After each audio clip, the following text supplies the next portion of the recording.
अगर हम आपको इस्लामाबाद में एंटरटेन ना कर सके तो we will give you another solution और अनदर पॉसिबिलिटी यही हो सकती है कि आप दूसरी कंट्री में जो है वो जाके अपना वीजा इंटरव्यू अटेंड कर सकते हैं।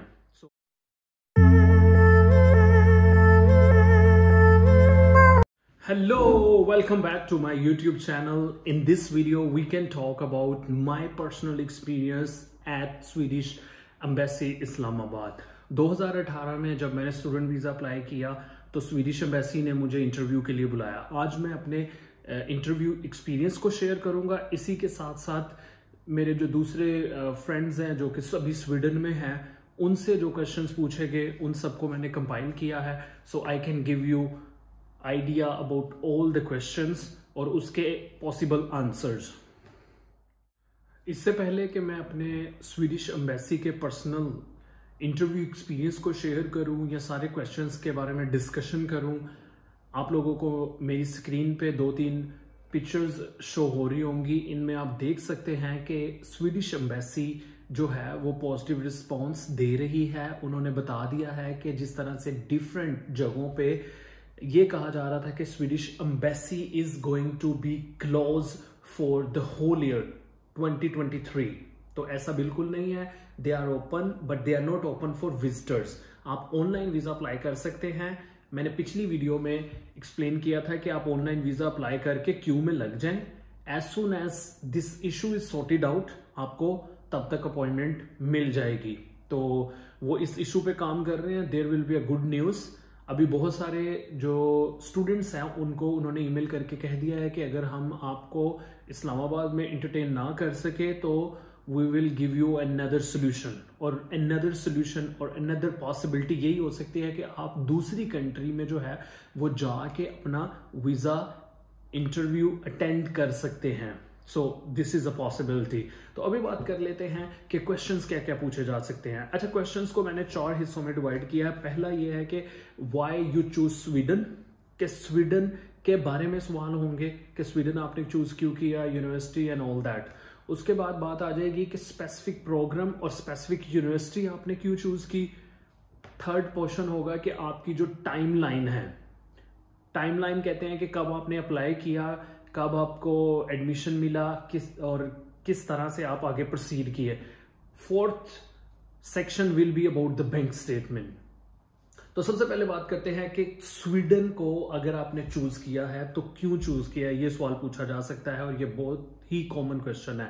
तो स्वीडन के बारे में इसका एक प्रिसाइज आंसर कोई भी हो सकता है। Like I will talk about the possibilities.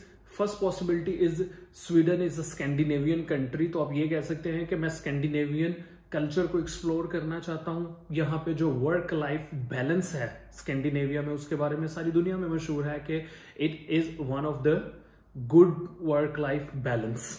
और यहाँ पे जो लाइफ हैप्पीनेस और लाइफ सेटिस्फैक्शन की इंडेक्स है उसमें स्वीडन और स्पेशली स्कैंडिनेवियन कंट्रीज टॉप 10 में आती हैं। तो इस वजह से स्कैंडिनेविया ने मुझे अट्रैक्ट किया। जो कोस्ट है उसके बारे में आप बात कर सकते हैं। फॉर एग्जांपल यूके के अंदर आपको इससे डबल कॉस्ट देनी पड़ती है। लाइक 15 से 20 हजार पाउंड देना पड़ता है। यहाँ पे आप 10 से 12 हजार या 13 हजार पाउंड जो है वो मैक्सिमम 1 साल की फीस है। इसी के साथ साथ स्वीडन के अंदर जो है वो बड़ी बड़ी कंपनीज हैं, लाइक स्काइप, वॉल्वो है, इसके अलावा आइकिया है और मेडिकल रिसर्च सेंटर्स हैं लाइक कैरोलिंस्का।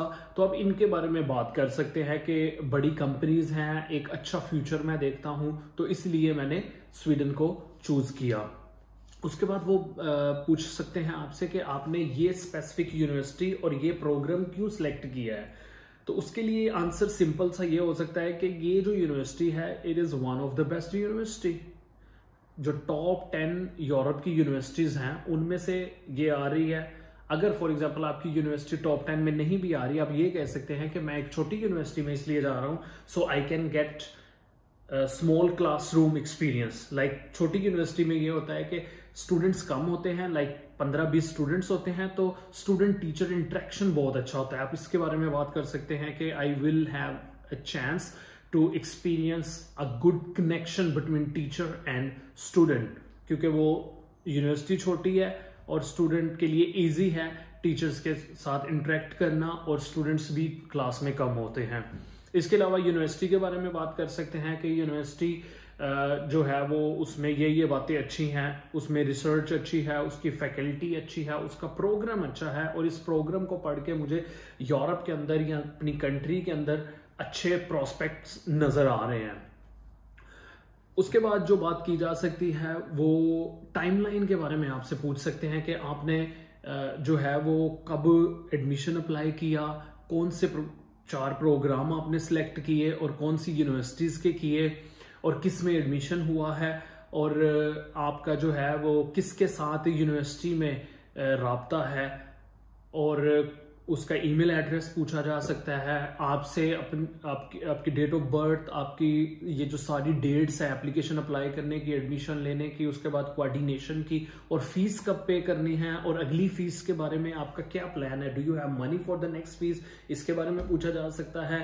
इसके बाद आपसे वीज़ा ऑफिसर के बारे में पूछा जा सकता है कि उनका नाम क्या है, उनसे पहली कॉरेस्पॉन्डेंस आपकी कब हुई, और आपका जो डॉक्यूमेंटेशन है वो सारी आपने सबमिट कर दी है, और उसमें जो बैंक स्टेटमेंट आपने सबमिट की है उसमें आपने जो है वो इतने पैसे शो किए हैं, तो ये पैसे कहाँ से आए हैं इसके बारे में आपको पता होना चाहिए, और ये जो अकाउंट है ये किस बैंक में है, कितने पैसे हैं, पैसे कहाँ से आए हैं, और नेक्स्ट आप अपने आप को कैसे सपोर्ट करने वाले हैं।